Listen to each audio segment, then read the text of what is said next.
Bonjour à tous et bienvenue dans cette nouvelle vidéo. Aujourd'hui, on va vous présenter comment configurer et utiliser Apple CarPlay sur une Africa Twin, mais les manipulations sont exactement les mêmes sur une Goldwing. Alors, Emma, tu peux t'approcher. La première étape, ça va être de brancher le cordon de votre iPhone sur la moto. Donc ici, sur l'Africa Twin, il est derrière ce petit cache. Ensuite, je viens brancher mon iPhone avec un câble, avec le câble sur la moto. Et là, tout de suite, j'ai une demande d'autorisation. Donc il a compris que la moto était compatible Apple CarPlay et il me demande de la configurer. Donc là, je vais lui dire oui, je suis d'accord. Du coup, dans mes réglages, je vais retrouver Apple CarPlay, la moto est là. Donc bon, il y a un petit souci, c'est que marqué ma voiture, mais aujourd'hui ça fonctionnera pareil. Je pose le téléphone et là, vous voyez sur l'Africa Twin, j'ai un message qui me demande de coupler un casque. Il faut savoir que Apple CarPlay ne fonctionne que si vous avez un intercom monté sur votre casque. Donc, je vais lui dire de coupler un casque, ajouter un appareil. Donc là, vous voyez, il est en train de rechercher les différents appareils qui sont disponibles. Donc, j'ai les premiers appareils qui sont là. Moi, je vais lancer le pairage sur mon intercom.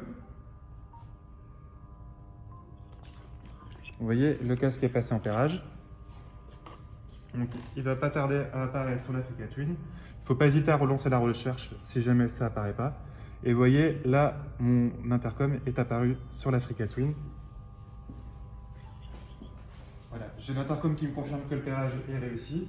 Et là, quand on regarde sur la moto, Apple CarPlay connecté. Donc, je retourne dans mes menus. Donc, pour accéder au menu sur l'Africa Twin, c'est très simple. J'appuie longtemps ici. Et là, j'ai Apple CarPlay qui a fait son apparition. Et ça y est, Apple CarPlay est configuré. Donc je vais retrouver toutes mes applications qui sont compatibles Apple CarPlay. Donc le téléphone, la musique, même Waze. Ici, j'ai des raccourcis sur des applications qui sont déjà préconfigurées. Et là, je peux afficher une application et ma musique à côté. Donc si je lance Waze, j'ai Waze qui s'affiche. Si vous êtes possesseur d'un boîtier Coyote Secure Rider avec l'application Coyote, vous allez pouvoir la retrouver aussi. Et à savoir que toutes les instructions que la moto va donner vont se retrouver dans le casque. Donc là, vous voyez le téléphone, voilà. Je ne sais pas si on aura entendu, mais ça sonne dans le casque. Si je mets la musique, pareil. Si je lance la musique, ça se lance dans le casque. Avec les boutons de fonction qui sont ici, qui servent normalement à régler les poignées chauffantes, je vais pouvoir venir contrôler le volume. Il faut filmer ici. Oui, je peux régler le volume directement depuis la moto. Et avec les commodos qui sont juste là, je peux changer ma musique. Donc il faudra prendre l'habitude de manipuler les commodos. Vous voyez, en fait, avec les commodos haut ou bas, je fais défiler là où je veux cliquer.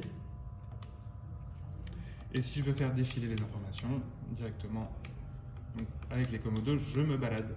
C'est pour ça qu'il y a des applications qui sont déjà préconfigurées en fonction de vos usages. Petite remarque que j'ai oublié de préciser, je vous ai fait la démonstration avec Apple CarPlay et l'écran tactile, mais il faut le savoir que sur l'Africa Twin, l'écran tactile se bloque dès que la moto est en mouvement. Donc, dès 1 km/h, vous ne pourrez plus utiliser l'écran tactile pour des raisons évidentes de sécurité. Donc il faudra vraiment prendre le temps de vous familiariser avec les commodos qui sont ici. Là, avec le haut ou le moins, le plus ou le moins, vous pouvez descendre ou monter dans l'interface. Là, vous pouvez changer votre musique, revenir en arrière. Et avec le petit bouton magique qui est là, vous pouvez soit vers le bas, repasser sur les informations de conduite, donc régime moteur, indicateur de rapport engagé et vitesse. Si vous l'utilisez une fois vers le haut, vous allez repasser sur Apple CarPlay. Et si vous l'utilisez encore une fois vers le haut, vous allez pouvoir utiliser Siri. Siri qui vous permettra, comme sur votre iPhone de manière classique, d'envoyer un message, de passer un coup de fil ou de lire vos messages que vous recevez. Les messages que vous recevez, que ce soit sur WhatsApp ou les SMS, ne s'affichent pas sur la moto. La moto vous les lit. C'est tout ce qu'il y avait à savoir sur cette moto. Je vous remercie pour votre attention et je vous souhaite une bonne journée.